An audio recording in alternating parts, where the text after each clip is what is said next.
I'm Roland Robinson. On today's show, we're talking with 3 local artists and performers about their work and creativity and how we can all bring creativity into our lives. Our first guest today is Sarah McMahon. Sarah is a visual artist, improviser, and workshop facilitator. She has recently combined her expertise in these 3 areas to create the Playdate Deck, 2-person games for building connection, playfulness, and relationship resilience. Sarah, thank you for joining us on Top of the Morning. First of all, that's a long title for a deck of cards. It is. Let me ask you, for our viewers who may be unfamiliar, what is improv? Yeah, just in the short and sweet definition, improv is improvised theater. And then applied improv is taking those same skills and using them in your life. So what inspired you to create this deck of cards, of improv cards? I created a couples workshop which took the tenets of improv and brought them into the relationship space, right? And so then I was doing that workshop and people were not having a resource to take home with them and continue the work that we had done in the workshop. So I created the deck so that when people got home, they had, instead of maybe 1 or 2 games that they could sort of remember, they had 64 games that they could choose from that helped them bring that playfulness home. So you have a deck here. You can I do. show that to me. And I do. It's like, how does it work? What is it? What So does it do? the deck is separated out into different appetizers, dessert or main dishes, and desserts. So the games are put into categories. This is kind of games to get you warmed up. These are games that maybe are a little meatier, and then these are games that are just really sort of to put the last little cherry on top, really fun. And then it also comes with some cards to help you think about what your goals might be. And then post-game questions for how to sort of decompress with each other and talk about in a loving way what you've just done. And the deck says couples, but it's really any 2 people. I had the deck, I had people sort of go through the games and see if they worked. And I had friend groups, I had parents and children, I had couples, I had all kinds of different people do them, and it worked to bring everybody closer, as improv does, because it's an empathy-based art form. Okay. Now, you related that to the meal structure. Yeah. The appetizer here, Yeah. it's the light game. So it's not really about food. It's really about relationships. Right. Okay. 100%. Okay. So how has improv helped you with relationship building in your own life? Yeah, well, I've been married for 30 years, and that over that period of time, you know, you have to really grow and change with your partner if you want to stay together. And the improv games, especially this year as I've been working on this project and we've been really playing the games together, like for instance, there's a game in here called Secret Mantra, which we use when we're on stage to help us have an idea, like we're playing a scene together and I'm secretly thinking, I love you, that whole time. So no matter what's happening in the scene, I'm thinking that, and it affects the choices that I make, right? And so the same is true in our relationships. We always have a mantra going. Sometimes it's I love you, sometimes it's you're the worst. Yeah. Right? Yeah. And so it's the idea of being purposeful about the mantra that you choose, and so letting that affect your relationship. So my husband and I did that, and then we showed the results on a little video that we took, and it was really astounding the way that it changed how we thought about each other to have that mantra going. I think specifically, is there some examples of how this has affected people's lives? Yeah, so I taught the 2-person workshop in, the last one I taught was in November of 2019, and a couple came and took it, and I went for a walk with the wife of the couple about a year later, or maybe 2 years later, and she said, we took your workshop, and then quarantine hit, and then we were in the house together all the time. And she said we would wake up in the morning and we would look at each other and we would think, oh, it's you again. Yeah. And just that sort of feeling that we all had of sort of being stuck and being a little unhappy and unsure and kind of dysregulated. And she said, and we would grab a couple of the games that we had remembered from your workshop and we would play them, and we would find ourselves back into a place where we could actually see each other, connect with each other, and build up our relationship resilience, which was getting pretty low for all of us during that time. Yeah. Was there like a surge in this concept, or like sales go up during the pandemic when people were stuck together? I didn't. I was making it during the pandemic. Okay, Yeah, and I created all the art for it myself, and then these are paper cuts that I did, and then I created it through the pandemic, and I just published it a couple of months ago. Cool. And I'm already getting, people are sending me videos and messages and emails of all the ways that they are using the cards. A friend just sent me a message about how he used it on an early date with someone. It was a brand new relationship, and how it just really transformed sort of how they were feeling about each other. And he said it was really lovely. Yeah. Interesting. Yeah. And how can viewers bring improv into their own lives? Well, there are a lot of ways. I mean, first and foremost, they can get the deck. Yeah.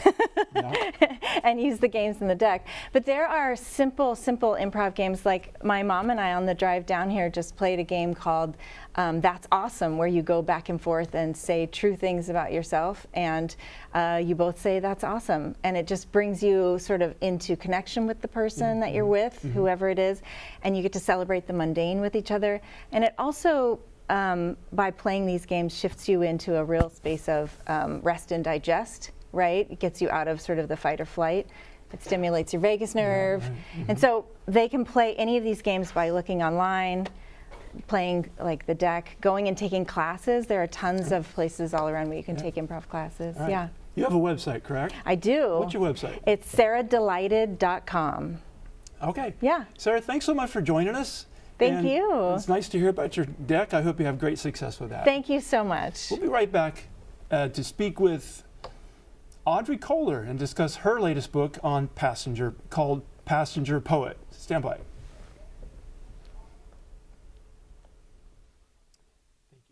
Thank you.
Back to Top of the Morning. I'm Roland Robinson. Poetry can be a way for people to share their feelings by evoking different imagery or emotions through language. We're joined now by Audrey Kohler, a poet who has recently published her book, Passenger Poet. Thanks for joining us, Audrey. Well, thank you for having me. I My was goodness. just telling you off camera that I'm impressed that you would write a book. I think that's very impressive. Very So, sweet. how did you become interested in poetry? Gosh, you know, I think it was back in high school was my first English class where I really started understanding how text can hold the subtext, right, and how that can like be so full. And it wasn't actually until I moved to Alaska that I started really writing on purpose, and it just sort of took off from there, I guess. Where'd you grow up? Where'd you go to high school? I went here in Seattle, over at Inglemoor High School. Okay. Yeah. Oh, Inglemoor, yeah. Okay. Yeah.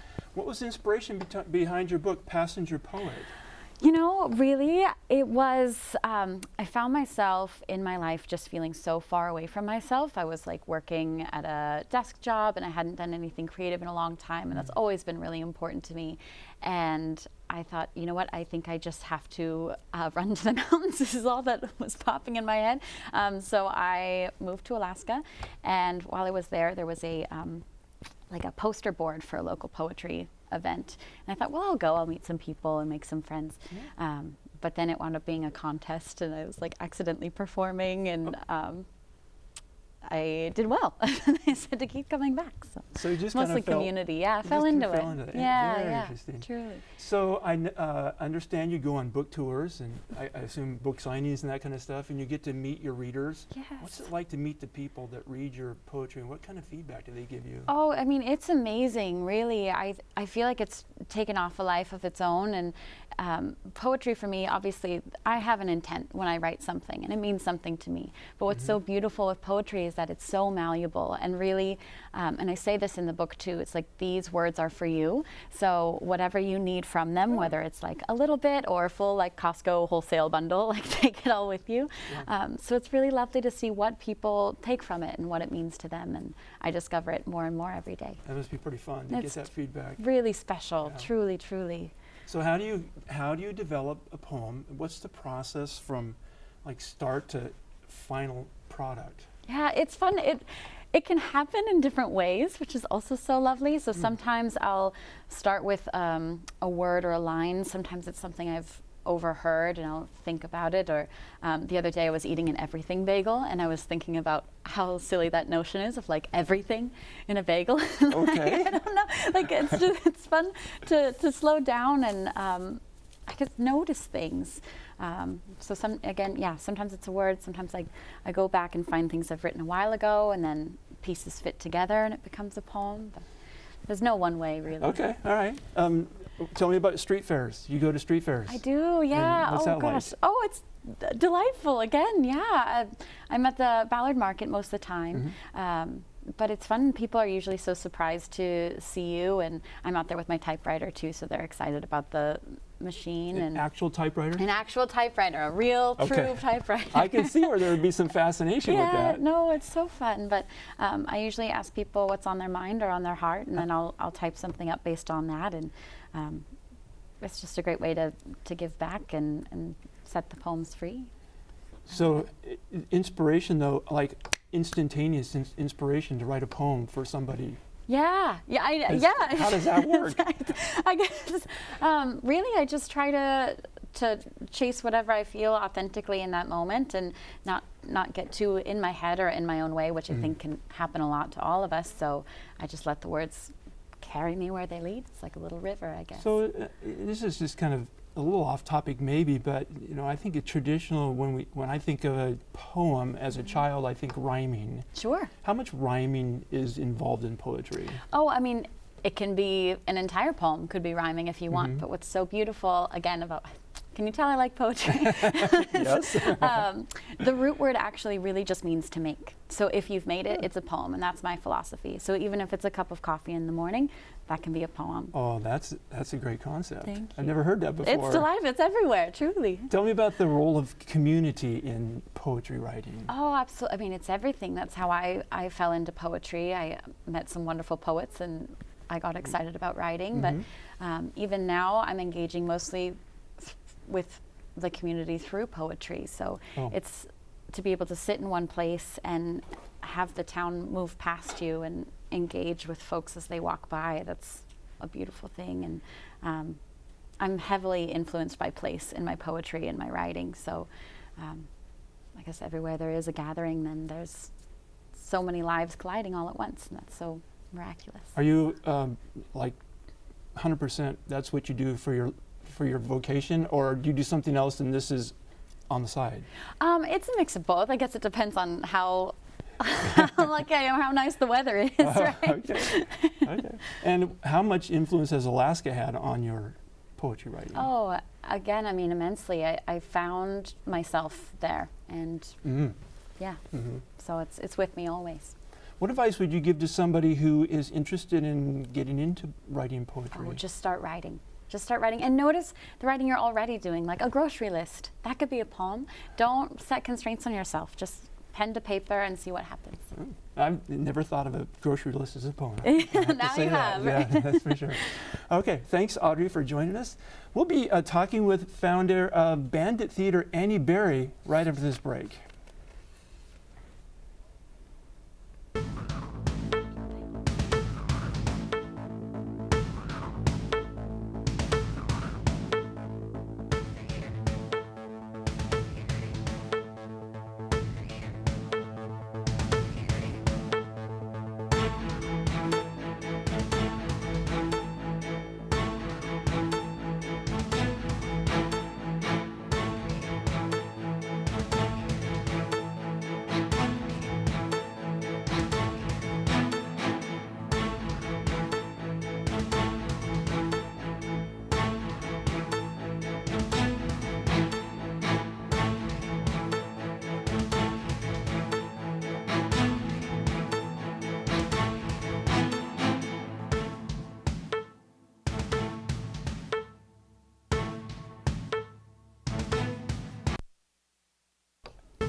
back to Top of the Morning. I'm Roland Robinson. Many people enjoy going to improv shows or watching the TV show Whose Line Is It Anyway? Some of those people take the leap and sign up for improv classes. Our next guest took her love of improv to the next level and started an improv theater company.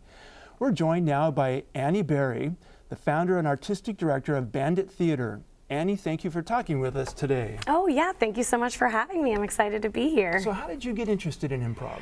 Oh, well, when I was 6 years old, I saw a SNL sketch of Gilda Radner, and I was like, that's what I'm going to do with my life, and I never changed my mind. So that was your inspiration then for Yes. starting Bandit, or? No. So I was a performer at various theaters throughout the country. I was a performer at the Upright Citizens Brigade Theater in New York City. Wow.